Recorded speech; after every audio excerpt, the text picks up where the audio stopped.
This is going to be a spoiler review for the book Every Vow You Break by Peter Swanson. So if you've not read this book, this is your warning. Do not watch this video unless you want to be spoiled. So if you're unfamiliar, the hook of this book is that a woman, 3 weeks before her wedding, goes on a bachelorette trip with some girlfriends, and she meets a handsome stranger, and she's got some second doubts about her wedding, so she sleeps with him. And she keeps it a secret from her husband, marries him. They go on a honeymoon to this romantic island getaway. However, the man that she slept with has found her, is stalking her, is now on the island. So we're going to get into spoilers here. I think the main reason why I didn't like this book is the three large implausibilities. So the first one is, the twist of the book, just want to get this off my chest, is that the man that she slept with is an actor, and he got paid to seduce her by her husband. Her husband's very rich. He is, and she mentions that, you know, she never really asked him how much he has, but he's probably like very, very wealthy, at least a millionaire. Probably not a billionaire, but I mean, literally when they first met, after like 3 dates, he offered to pay off her student loans, which is like the ultimate panty dropper. I mean, forget about, do you want to go back to my place? The new sweet talk of 2021 is, do you want me to pay your debts? like, any person would be down for that. And so I felt that part of the book was lame. Moving on. So the first implausibility is that twist. Not that part of the twist, but basically her husband, there's even a part of the book where they argue about it, but basically her husband, you know, reveals to her that, you know, he did hire this man, and that the island is actually owned by the guy who is like in charge of everything, and he's like a cult leader, a men's rights activist. And what they do is he preaches his ideologies to men, and whenever these men, they hire people to seduce their fiancés in a fidelity test to see if they're worthy. But instead of, you know, breaking off the wedding, they marry them instead, and then bring them to this island so that they can humiliate them. And at first, the book makes you think that they're going to kill them, which would be realistic. But then there's another woman on the island who also cheated on her husband, well, I think before they were married or whatever, and she's on the island with her new man or whatever or something.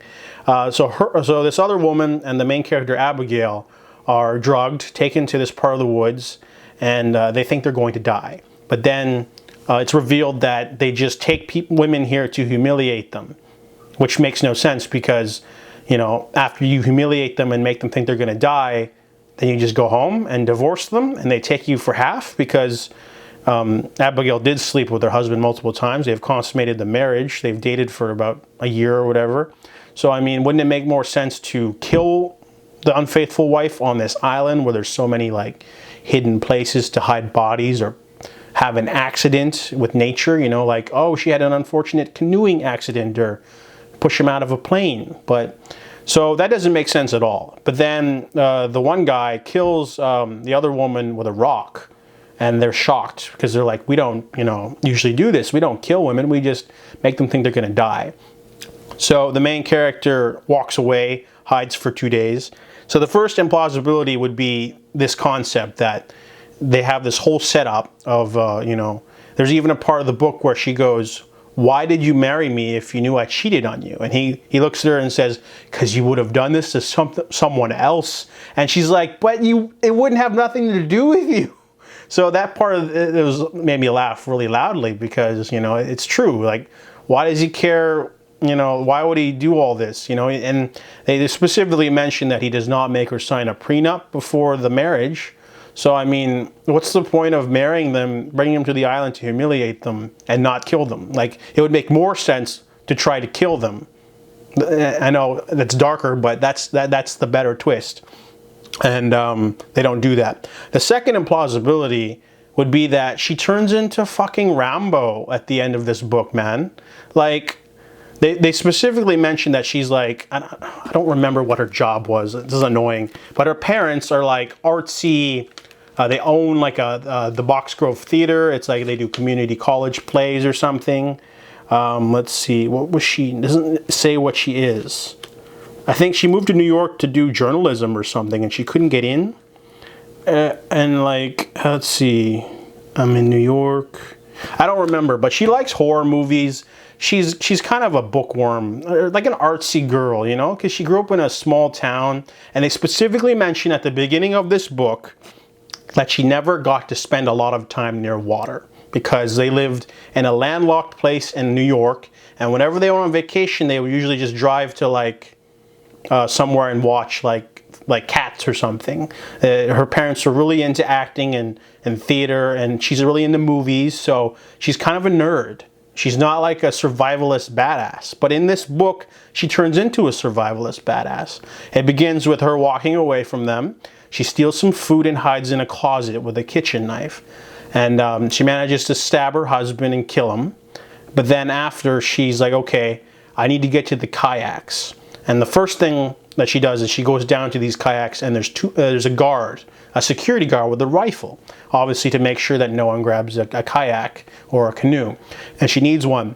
So she grabs an archery bow, and the book explains that she once had a lesson when she was young in summer camp, and that makes her a good enough shot. So she takes a shot, hits him in the arm, he drops his rifle, then falls in the water, which makes no sense because usually if you're like a guard and you're holding a rifle and someone shoots you, you clench, you don't drop and then fall backwards.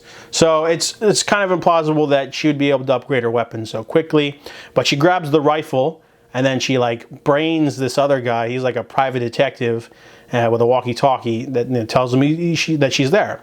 So she takes the kayak to this small cove, and she's got some food and some water, and they've already mentioned in this book that she is not good with water. And then she opens, after she escapes, she needs to kayak from this island to the mainland, which would take hours, and even like a trained, like professional kayaker would have trouble doing that distance. Because, you know, even with like 20 years experience, it takes a lot of endurance, right? To basically go on a small kayak and just go a really long distance. So this amateur who does not spend a lot of time near water pulls out her phone. She's got 3% battery, has a little compass app. She's like, okay, I'll fall, and the phone dies. But she still manages to kayak all the way to safety and then get a phone, call 911 and all that stuff. It just seems really, really implausible. I think that he added in the 3% phone battery dying thing as a suspense thing to make it seem like she wouldn't make it. But in reality, she wouldn't have made it at all because, you know, I mean, they could have fixed it by saying that maybe she had like this nutty survivalist uncle that would like go on camping trips with her, and like once in a while she would, you know, learn to make knots and like go sailing and stuff. But they never mentioned that. They mentioned she's a movie nerd, a theater nerd, journalism nerd maybe, and then now she's doing all this crazy stuff at the end to escape. Definitely felt implausible. But not just that, it splinters off into all the other little ones, like her, you know, shooting a guy really well with a bow and arrow despite only using one once at an archery camp in summer camp, and also, you know, getting that rifle, knowing how to shoot the rifle. Not everyone in New York knows how to use a gun. And, you know, her being a super athlete that can kayak all the way to safety. So that's the implausibility that splinters off into a whole bunch of little ones. But then there's also the third one being the book makes no mention of her getting any money, which makes no sense. I don't know how divorce works. I've never been married, but they specifically mention that she never signed the prenup with him. So that therefore, you know, even though he tried to kill her and she killed him, she'd have some legal hold on the money, but they don't mention anything at all. I don't know if the author just forgot, but, you know, she'd at least be able to lawyer up and be like, well, you know, I did kill him, but I'm legally his wife and I should be able to get something. And it would have been a way better, darker twist to have her inherit all this money and wealth and then have like the parents go after her like legally to make it, you know, to make it a more harrowing ordeal than just, oh, I managed to escape this island of psychotic people and I'm okay now. I'm just going to live in the small town. And that's the end. And yeah, it just felt really crazy. Those three large inconsistencies kind of ruined the book for me. But there's some other stuff too. I didn't really like the dialogue at the beginning of the book. When she meets Scotty, the man hired to seduce her. The way she talks about her sexual history is just so fake sounding, because people don't usually divulge that stuff. I mean, not with a total stranger, even half drunk or drunk in total. People don't usually just sit down and be like, oh yeah, I've slept with this many people. I slept with this guy and this guy and this guy and this guy. People don't do that. It just doesn't feel like a natural dialogue. And also the pacing of the book's pretty awful too. I thought I was slumping, but it was just basically, the book was pretty bad at that. And there's also a lot of just weird little things here and there, like Zoe, the friend who only exists for exposition. And then especially the last part of the book, where they have like the whole, it's not an epilogue, but it's more like a denouement, where they just mention stuff. For example, they mentioned that, you know, Chip, the guy who owns the island, or he doesn't own the island, he owns the resort. He's like a men's rights activist. But then they double down on the fact that they don't kill women. They just bring them to the island after marrying them to humiliate them, which makes no sense. But there are other women who apparently spoke up after finding out about Abigail's story, which is weird. Like, if you cheated on your husband before the wedding, and then he took you to this island, or he threatened to kill you and then didn't, and then divorced you or whatever, then it kind of sounds like something you would say, or you'd at least tell the authorities or do something. And they didn't really go into that at all. And then there was also the fact, yeah, they didn't mention anything about the divorce or getting any money. So I felt that was weird. This book just kind of felt really half-assed. Like, there's a lot of like, the biggest one for me was mentioning specifically that she didn't spend a lot of time near water, and then having her do a super kayak thing. That was just weird, and I didn't like it. And kind of, you know, when something preposterous happens, I can buy the whole stabbing a guy in the dark and killing him easily. You know, that happens. You know, you don't have to have a lot of strength to stab someone. But the whole turning into Rambo, shooting a guy, grabbing his gun, braiding another guy, shooting another guy, you know, getting to the kayak and kayaking like 4 hours to the mainland. Yeah, don't buy that. And you don't have to be a kayaker or know anything about kayaks to know that. So this is my spoiler review. I just want to get off my chest. This is my spoiler review. I just wanted to, you know, get my thoughts out, because there's just so much wrong with this book. And, you know, I guess it felt really half-assed. He should have like done a couple more rewrites or something, because, you know, you kind of notice that, you know, something conflicts in the same book. You know, it's weird.